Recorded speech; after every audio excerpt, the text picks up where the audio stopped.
Hey, what's up, New Zealand and the world? Lucas Lawman's Kiwi Voice. So you're probably wondering what is going on with my background. So in a past life or another life, I am a sneakerhead. I actually ran a sneaker review channel called NZ Kick Chat for 2 odd years. It's still sitting there and I could chuck a review up there for fun if I'd like to do so, but that's where all this comes from. Now, the lighting out here is far superior. I had it set up for that video making. So I thought we'll give it a crack for this next vid and see what you all think. Now, in light of a recent One News poll that showed National had jumped above Labour in the overall party stakes, and the gap between the preferred Prime Minister of Luxon and Ardern has actually closed up, the question that came to mind for me was, so what actually do these parties stand for? I mean, the lines have blurred so hugely over the last few years, it's really hard to tell. So I thought I'd go through and research each of the major parties' policy priorities as listed on their website, see if we'll give us a bit of an insight into these 5 major parties. So we're talking Labour, National, ACT, the Greens, and the Māori Party. Have these guys lived up to any of what they're saying on their website in terms of policy promises, policy priorities? Let's take a look and see. I have to admit, it's going to be hard for me to stay impartial for this one, but we'll give it a fair old go. So let's take a quick look at that poll that I'm talking about, the One News poll. It showed that Labour had dropped to 37% overall in the popularity stakes, which was a drop of 3% from the last poll, and National was up 7% to 39%.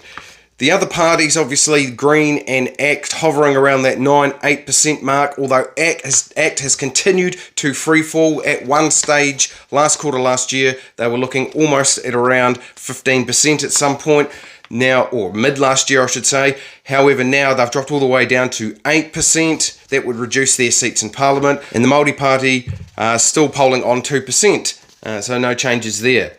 So jumping straight into Labour policy priorities. So when you go through to the Labour website, you click through, pretty easy, pretty straightforward, and this is what they've got listed on their website. Keeping New Zealanders safe from COVID-19, securing our economic recovery, lifting children out of poverty, tackling the housing crisis, and meeting the climate change challenge. So how do you think they've gone with that? Well, there's an argument that people will have around the COVID-19 response. I personally think that the cure was worse than the disease in terms of the restrictions and what it's done to our society over a 2.5 year period. However, obviously, I'm aware that others think the total opposite to that. Securing our economic recovery. Unfortunately, this one isn't looking good for Labour at the moment. Skyrocketing house prices, historic levels of inflation, historic levels of debt, more businesses closing in the past 12 months than open for the first time in decades. Gas price hikes obviously now going absolutely through the roof, being blamed on Russia, but in reality we only get a small percentage of our gas from there, if at all. Struggling to go with that policy priority in terms of the performance there. Lifting children out of poverty. It's a complex issue that'll take time to fix, they say on their website, but we have made a good start. I'll leave you to make your own judgment on that one. Tackling the housing crisis. So record house prices and supply still not meeting demand there and hasn't gotten close. Meeting the climate change challenge. Well, there could be a strong argument made that they are making all the right moves there in terms of banning gas and oil exploration. That's where Labour sits, and we can actually commentate on how they're going against their policies or their policy priorities. However, they're the only party that we're going to be able to do that with. So let's move on to National. This is going to be a fairly quick one, unfortunately. On their website, they had listed the following policy priorities: lifting incomes, growing the technology centre, getting houses built, getting New Zealanders home safely and quickly each day. I have no idea what that means. I assume public transport. Educating Kiwis to succeed globally. Making our community safe and reverse the growth of gangs. Ensure quality healthcare and mental health care, and backing our world-leading primary sector.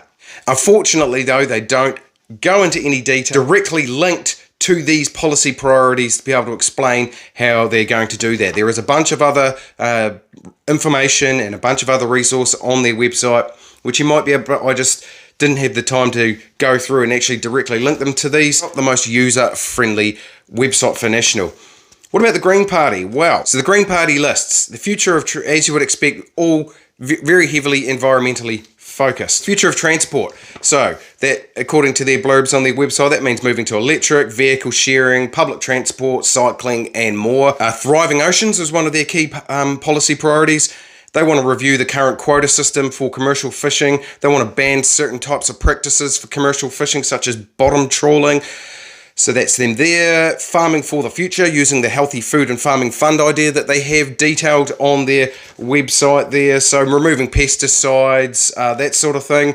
Progressive tax reform. So they want to implement what would probably be seen in a lot of circles as a fairly radical wealth tax for assets over 1 million. I'm assuming that would get a lot of pushback with the housing market, etc. at the moment.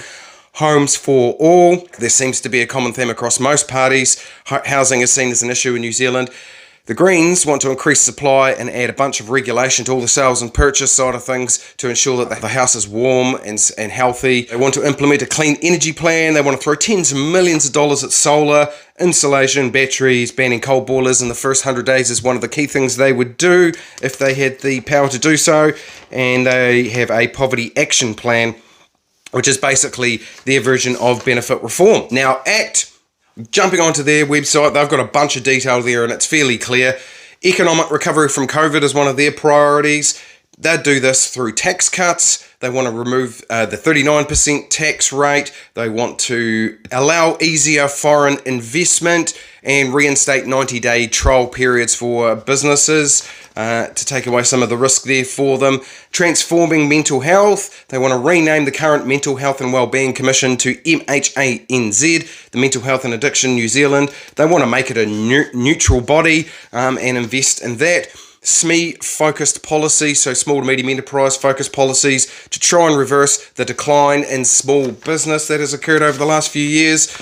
Defending freedom of expression. This is interesting that they've got this as a key policy priority. They want to repeal Labour's hate speech laws that are trying to be pushed through there. Abolish the Human Rights Commission. They don't think they are much use at all. Don't know about that one. Middle income tax cuts with a temporary GST cut to 10% to try and get the economy humming before taking it back up to 15%. They want to put money into tourism. Understandable. Reform the healthcare system. Independent review of Pharmac, subsidies for some private surgeries, reduce DHBs from 20 to 6 and change the IT system. So some good sounding ideas there on paper. They are one of the two parties that would openly say they would repeal Three Waters and return assets back to councils should that get implemented. The other party that's in Parliament at the moment with a couple of seats is the Māori Party. Now unfortunately their website was down. Through a Google search I did get to Wikipedia, which listed the following policy priorities for them, or values, and that is whānau. It's based around affordable housing, strengthening employment support for Māori beneficiaries as well. And they had a Te Tiriti o Waitangi principles to be adhered to, Rangatiratanga, which was based around climate change, scholarships for Māori and Pacifica education, and Kawanatanga, growing iwi economic resources and to protect fresh water as tauanga, meaning sacred. So that's quite a diverse range. It gives you an idea. It really makes you feel like, or it gives you that good feeling that there is a party out there for you. At least that's what I traditionally used to always think about the New Zealand options in terms of our democracy, in terms of the way that we can vote. There was always that representative for wherever you fit within those groups. However, as the last couple of years have gone by, a lot has merged. How much of that has been achieved by Labour, I pointed out how none of that has pre-election promises have really been achieved. They may argue otherwise, but what about these other parties? Are they going to stick to their word? Have they got the ability to do that? You'd be forgiven to think that the only thing in the world for the last couple of years was COVID, so it's really hard to tell. But at least that gives you a bit of a summary in terms of what they're saying. In a nutshell, you might want to listen to the different speakers and the different politicians within the parties to form a fuller picture perhaps. But there you go, that's a snapshot. Thanks to everyone for tuning in. I hope this was of some interest or some use to you. If you're watching this on Facebook, hit that like button, comment down below, share those links around if you feel the need to do so. If you're watching this on YouTube, hit that subscribe button if you have not already yet. Also comment down below. Let's keep this discourse going. But for now, team, stay safe, stay free, and we'll see you again real soon.